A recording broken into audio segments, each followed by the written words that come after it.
ಕಲಿಸುತ್ತೆ ಅಂತೇಳಿ. ಪ್ರತೀಕಾರ, we want revenge. ಕೇವಲ ಉಗ್ರರನ್ನ ಸದಬಡಿಯೋದು ಮಾತ್ರ ಅಲ್ಲ, ಪಾಕ್ ಆಕ್ರಮಿತ ಕಾಶ್ಮೀರದಲ್ಲಿ ಹಿಡಿತ ಸಾಧಿಸುವುದು ಕೂಡ ಇಲ್ಲಿ ಸ್ಕೆಚ್ ಹಾಕಿಕೊಳ್ಳಲಾಗಿದೆ. ಪಾಕ್ ಆಕ್ರಮಿತ ಕಾಶ್ಮೀರದಲ್ಲೇ ಹೆಚ್ಚು ಉಗ್ರ ನೆಲೆಗಳು ಪತ್ತೆಯಾಗಿದೆ. ಆ ಉಗ್ರರ ನೆಲೆಗಳನ್ನ ಸಂಪೂರ್ಣವಾಗಿ ನಿರ್ನಾಮ ಮಾಡಲು ರಣತಂತ್ರವನ್ನ ರೂಪಿಸಲಾಗಿದೆ. ಪಾಕ್ ಆಕ್ರಮಿತ ಕಾಶ್ಮೀರವನ್ನ ತನ್ನ ತೆಕ್ಕೆಗೆ ತೆಗೆದುಕೊಳ್ಳೋದಕ್ಕೆ ಭಾರತ ಸಜ್ಜಾಗಿದೆ.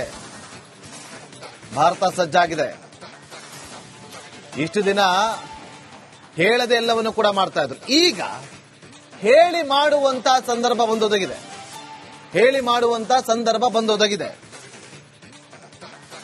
ಫ್ರೀ ಹ್ಯಾಂಡ್ ಕೊಟ್ಟ ಬಳಿಕ ಪಾಕಿಸ್ತಾನ ನಡುಕ ಶುರುವಾಗಿದೆ. ಮತ್ತಷ್ಟು ಮಾಹಿತಿಯನ್ನು ಕೊಡೋದಕ್ಕೆ ನನ್ನ ಸಹೋದರಿ ವೀರೇಶ್ ನೇರ ಸಂಪರ್ಕದಲ್ಲಿ ಜಾಯ್ನ್ ಆಗಿದ್ದಾರೆ. ವೀರೇಶ್, ಏನ್ ಕೊಡ್ತಾರೆ ಹೆಚ್ಚಿನ ಮಾಹಿತಿ? ಪಿಒಕೆ ಅನ್ನು ಕೂಡ ಈಗ ತನ್ನ ತೆಕ್ಕೆಗೆ ತೆಗೆದುಕೊಳ್ಳೋದಕ್ಕೆ ಭಾರತ ಸಜ್ಜಾಗಿದೆ. ಕೇವಲ ಇಲ್ಲಿ ಉಗ್ರನ್ನ ಮಾತ್ರ ಸದಬಡಿಯೋದು ಮಾತ್ರ ಅಲ್ಲ, ಬೇರೆದ್ದೇ ಸ್ಟ್ರಾಟಜಿ ಇದೆ. ವೀರೇಶ್ ನೋಡಿ, ಇಷ್ಟು ದಿನ ಹೇಳದೆ ಹೊಡಿತಾ ಇದ್ರು, ಈಗ ಹೇಳಿ ಹೊಡೆಯುವಂತ ಸಂದರ್ಭ ಬಂದೊದಗಿದೆ. ವೀರೇಶ್,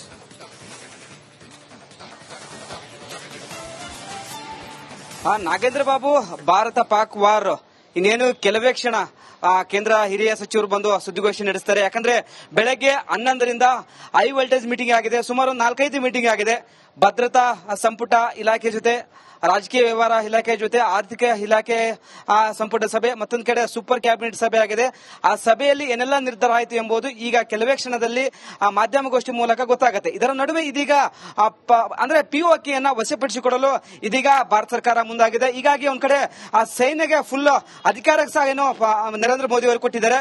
ಟೈಮ್ ನಿಮ್ದು, ಗುರಿ ನಿಮ್ದು, ಏನಾದ್ರೂ ಮಾಡಿ, ನಿಮ್ಮ ಮೇಲೆ ತುಂಬಾ ವಿಶ್ವಾಸ ಇದೆ ಅಂತೇನೋ ತುಂಬಾ ಸ್ಪಷ್ಟವಾಗಿ ಏನೋ ಒಂದ್ ಕಡೆ ನಿರ್ದೇಶನ ನೀಡಿದ್ದಾರೆ. ಹೀಗಾಗಿ ಎಲ್ಲೊಂದ್ ಕಡೆ ಪಾಕ್ಗೆ ಪುಕ ಅನ್ಸುತ್ತೆ. ಯಾಕಂದ್ರೆ ಒಂದ್ ಕಡೆ ರಾತ್ರಿ ನಿದ್ದೆ ಇಲ್ಲ, ಅಲ್ಲಿನ ಸೈನ್ಯಾಧಿಕಾರಿಗಳು ಏನ್ ಮಾಡಬೇಕು ಎಂಬುದು ಗೊತ್ತಾಗ್ತಿಲ್ಲ. ಮತ್ತೊಂದ್ ಕಡೆ ವಿಶ್ವಸಂಸ್ಥೆಗೆ ಓಡಿ ಹೋಗಿ ಒಂದ್ ಕಡೆ ಮನವಿ ಸಹ ಮಾಡಿಕೊಡ್ತಿದ್ದಾರೆ. ಅದಲ್ಲದೆ ಮೇ 2ರವರೆಗೆ ವಿಮಾನ ಹಾರಾಟವನ್ನ ರದ್ದು ಮಾಡಿದ್ದಾರೆ ಪಾಕಿಸ್ತಾನ. ಹೀಗಾಗಿ ಯಾವಾಗ ಯುದ್ಧ ಆಗ್ತಾ ಗೊತ್ತಾಗಲ್ಲ. ಬಟ್ ಇದೀಗ ಸ್ಪಷ್ಟವಾಗಿ ಗೊತ್ತಾಗುತ್ತೆ, ಪಿಒಕೆದಲ್ಲಿ ಸಾಕಷ್ಟು ಉಗ್ರ ತಾಣಗಳಿದಾವೆ, ಶಿಬಿರಗಳಿದಾವೆ, ಅಲ್ಲಿ ಇವರನ್ನ ಮಟ್ಟ ಹಾಕಬೇಕು.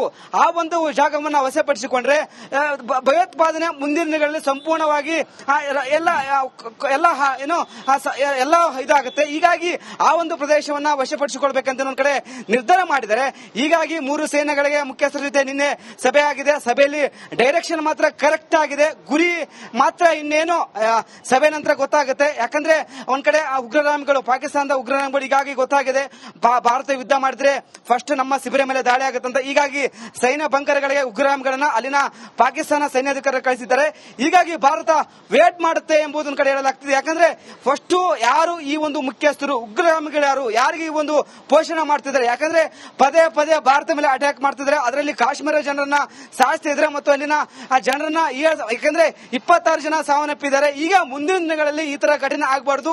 ಹೀಗಾಗಿ ಈ ಬಾರಿ ತಕ್ಕ ಉತ್ತರ ನೀಡಲು ಸರ್ಕಾರ ಮುಂದಾಗಿದೆ. ಹೀಗಾಗಿ 3 ಸೇನೆಗಳು ಈಗ ಒಂದ್ ಕಡೆ ಪಾಕಿಸ್ತಾನಕ್ಕೆ ಎಚ್ಚರಿಕೆ ಕೊಟ್ಟಿದೆ. ಅದರಲ್ಲಿ ನೌಕಾದಳ ಒಂದು ಟೀಸರ್ ತರವಾಗಿ, ಈ KGF ಟೀಸರ್ ಆ ತರವಾಗಿ ಪಾಕಿಸ್ತಾನಕ್ಕೆ ಎಚ್ಚರಿಕೆ ಕೊಟ್ಟಿದೆ. ಹುಷಾರ್, ನಮ್ಮ ತಂಟಿಗೆ ಬಂದ್ರೆ ನೋಡಿ, ಪಕ್ಕದಲ್ಲಿ ಜಾಗ ಇದೆ, ಗುರಿ ಮಾತ್ರ ಸರಿಯಾಗಿದೆ, ಉಡಿ ಸಾಗೋಗ್ತಾರೆ ಅಂತ ಎಚ್ಚರಿಕೆ ನೀಡಿದ್ದಾರೆ. ಹೀಗಾಗಿ ಒಂದ್ ಕಡೆ ಪಾಕಿಸ್ತಾನ ಏನ್ ಮಾಡಬೇಕು ಎಂಬುದೊಂದ್ ಕಡೆ ಒದ್ದಾಡ್ತಿದೆ. ಹೀಗಾಗಿ ವಿಶ್ವಸಂಸ್ಥೆ ಬೇರೆ ದೇಶಗಳಿಗೆ ಹೋಗಿ ಮನವಿ ಮಾಡಿಕೊಳ್ತಿದೆ. ಭಾರತವನ್ನ ಜೊತೆ ಮಾತಾಡಿ ಯುದ್ಧವನ್ನ ಮಾಡದಂತ ಮನವಿ ಸಹ ಕಲಿಸುತ್ತೆ ಅಂತೇಳಿ. ಪ್ರತೀಕಾರ, ವಿ ವಾಂಟ್ ರಿವೆಂಜ್. ಕೇವಲ ಉಗ್ರರನ್ನ ಸದಬಡಿಯೋದು ಮಾತ್ರ ಅಲ್ಲ, ಪಾಕ್ ಆಕ್ರಮಿತ ಕಾಶ್ಮೀರದಲ್ಲಿ ಹಿಡಿತ ಸಾಧಿಸುವುದು ಕೂಡ ಇಲ್ಲಿ ಸ್ಕೆಚ್ ಹಾಕಿಕೊಳ್ಳಲಾಗಿದೆ. ಪಾಕ್ ಆಕ್ರಮಿತ ಕಾಶ್ಮೀರದಲ್ಲೇ ಹೆಚ್ಚು ಉಗ್ರ ನೆಲೆಗಳು ಪತ್ತೆಯಾಗಿದೆ. ಆ ಉಗ್ರರ ನೆಲೆಗಳನ್ನ ಸಂಪೂರ್ಣವಾಗಿ ನಿರ್ನಾಮ ಮಾಡಲು ರಣತಂತ್ರವನ್ನ ರೂಪಿಸಲಾಗಿದೆ. ಪಾಕ್ ಆಕ್ರಮಿತ ಕಾಶ್ಮೀರವನ್ನ ತನ್ನ ತೆಕ್ಕೆಗೆ ತೆಗೆದುಕೊಳ್ಳೋದಕ್ಕೆ ಭಾರತ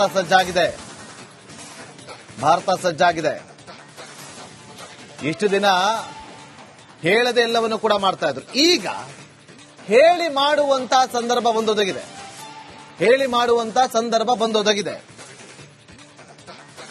ಫ್ರೀ ಹ್ಯಾಂಡ್ ಕೊಟ್ಟ ಬಳಿಕ ಪಾಕಿಸ್ತಾನ ನಡುಕ ಶುರುವಾಗಿದೆ. ಮತ್ತಷ್ಟು ಮಾಹಿತಿಯನ್ನು ಕೊಡೋದಕ್ಕೆ ನನ್ನ ಸಹೋದರಿ ವೀರೇಶ್ ನೇರ ಸಂಪರ್ಕದಲ್ಲಿ ಜಾಯ್ನ್ ಆಗಿದ್ದಾರೆ. ವೀರೇಶ್, ಏನ್ ಕೊಡ್ತಾರೆ ಹೆಚ್ಚಿನ ಮಾಹಿತಿ?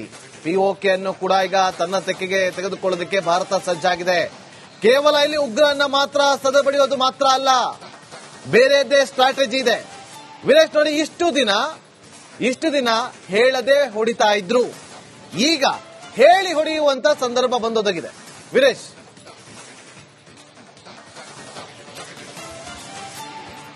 ನಾಗೇಂದ್ರ ಬಾಬು, ಭಾರತ ಪಾಕ್ ವಾರ್ ಇನ್ನೇನು ಕೆಲವೇ ಕ್ಷಣ ಕೇಂದ್ರ ಹಿರಿಯ ಸಚಿವರು ಬಂದು ಸುದ್ದಿಗೋಷ್ಠಿ ನಡೆಸ್ತಾರೆ. ಯಾಕಂದ್ರೆ ಬೆಳಗ್ಗೆ 11ರಿಂದ ಹೈ ವೋಲ್ಟೇಜ್ ಮೀಟಿಂಗ್ ಆಗಿದೆ, ಸುಮಾರು 4-5 ಮೀಟಿಂಗ್ ಆಗಿದೆ. ಭದ್ರತಾ ಸಂಪುಟ ಇಲಾಖೆ ಜೊತೆ, ರಾಜಕೀಯ ವ್ಯವಹಾರ ಇಲಾಖೆ ಜೊತೆ, ಆರ್ಥಿಕ ಇಲಾಖೆ ಸಂಪುಟ ಸಭೆ, ಮತ್ತೊಂದು ಕಡೆ ಸೂಪರ್ ಕ್ಯಾಬಿನೆಟ್ ಸಭೆ ಆಗಿದೆ.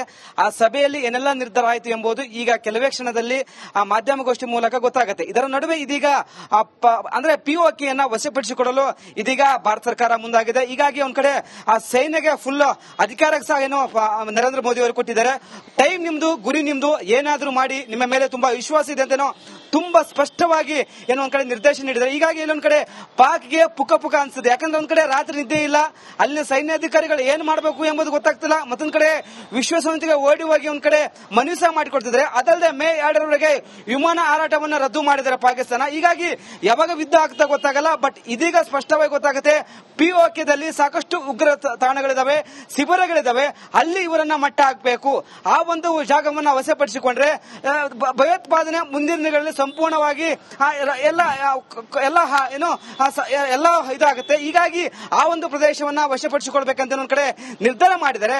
ಹೀಗಾಗಿ 3 ಸೇನೆಗಳಿಗೆ ಮುಖ್ಯಸ್ಥರ ಜೊತೆ ನಿನ್ನೆ ಸಭೆ ಆಗಿದೆ. ಸಭೆಯಲ್ಲಿ ಡೈರೆಕ್ಷನ್ ಮಾತ್ರ ಕರೆಕ್ಟ್ ಆಗಿದೆ, ಗುರಿ ಮಾತ್ರ ಇನ್ನೇನು ಸಭೆ ನಂತರ ಗೊತ್ತಾಗುತ್ತೆ. ಯಾಕಂದ್ರೆ ಒಂದ್ ಕಡೆ ಆ ಉಗ್ರಗಾಮಿಗಳು, ಪಾಕಿಸ್ತಾನದ ಉಗ್ರಗಾಮಿಗಳು ಹೀಗಾಗಿ ಗೊತ್ತಾಗಿದೆ, ಭಾರತ ಯುದ್ಧ ಮಾಡಿದ್ರೆ ಫಸ್ಟ್ ನಮ್ಮ ಶಿಬಿರ ಮೇಲೆ ದಾಳಿ ಆಗುತ್ತೆ ಅಂತ. ಹೀಗಾಗಿ ಸೈನ್ಯ ಬಂಕರ್ಗಳಿಗೆ ಉಗ್ರಗಾಮಿಗಳನ್ನ ಅಲ್ಲಿನ ಪಾಕಿಸ್ತಾನ ಸೈನ್ಯಾಧಿಕಾರಿ ಕಳಿಸಿದ್ದಾರೆ.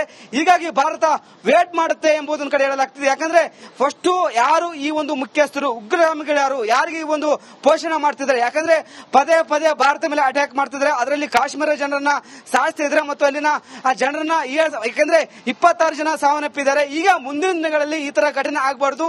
ಹೀಗಾಗಿ ಈ ಬಾರಿ ತಕ್ಕ ಉತ್ತರ ನೀಡಲು ಸರ್ಕಾರ ಮುಂದಾಗಿದೆ. ಹೀಗಾಗಿ 3 ಸೇನೆಗಳು ಈಗ ಒಂದ್ ಕಡೆ ಪಾಕಿಸ್ತಾನಕ್ಕೆ ಎಚ್ಚರಿಕೆ ಕೊಟ್ಟಿದೆ. ಅದರಲ್ಲಿ ನೌಕಾದಳ ಒಂದು ಟೀಸರ್ ತರವಾಗಿ, ಈ KGF ಟೀಸರ್ ಆ ತರವಾಗಿ ಪಾಕಿಸ್ತಾನಕ್ಕೆ ಎಚ್ಚರಿಕೆ ಕೊಟ್ಟಿದೆ. ಹುಷಾರ್, ನಮ್ಮ ತಂಟಿಗೆ ಬಂದ್ರೆ ನೋಡಿ, ಪಕ್ಕದಲ್ಲಿ ಜಾಗ ಇದೆ, ಗುರಿ ಮಾತ್ರ ಸರಿಯಾಗಿದೆ, ಉಡಿ ಸಾಗೋಗ್ತಾರೆ ಅಂತ ಒಂದ್ ಎಚ್ಚರಿಕೆ ನೀಡಿದ್ದಾರೆ. ಹೀಗಾಗಿ ಒಂದ್ ಕಡೆ ಪಾಕಿಸ್ತಾನ ಏನ್ ಮಾಡಬೇಕು ಎಂಬುದೊಂದ್ ಕಡೆ ಒದ್ದಾಡ್ತಿದೆ. ಹೀಗಾಗಿ ವಿಶ್ವಸಂಸ್ಥೆ ಬೇರೆ ಬೇರೆ ದೇಶಗಳಿಗೆ ಹೋಗಿ ಮನವಿ ಮಾಡಿಕೊಳ್ತಿದೆ.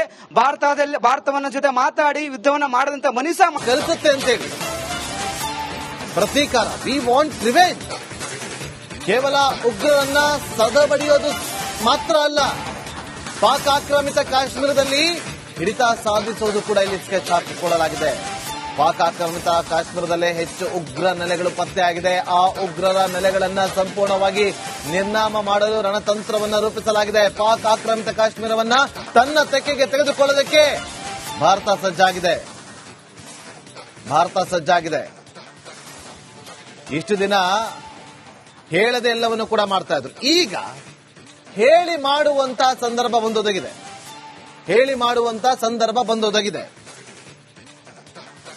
ಫ್ರೀ ಹ್ಯಾಂಡ್ ಕೊಟ್ಟ ಬಳಿಕ ಪಾಕಿಸ್ತಾನ ನಡುಕ ಶುರುವಾಗಿದೆ. ಮತ್ತಷ್ಟು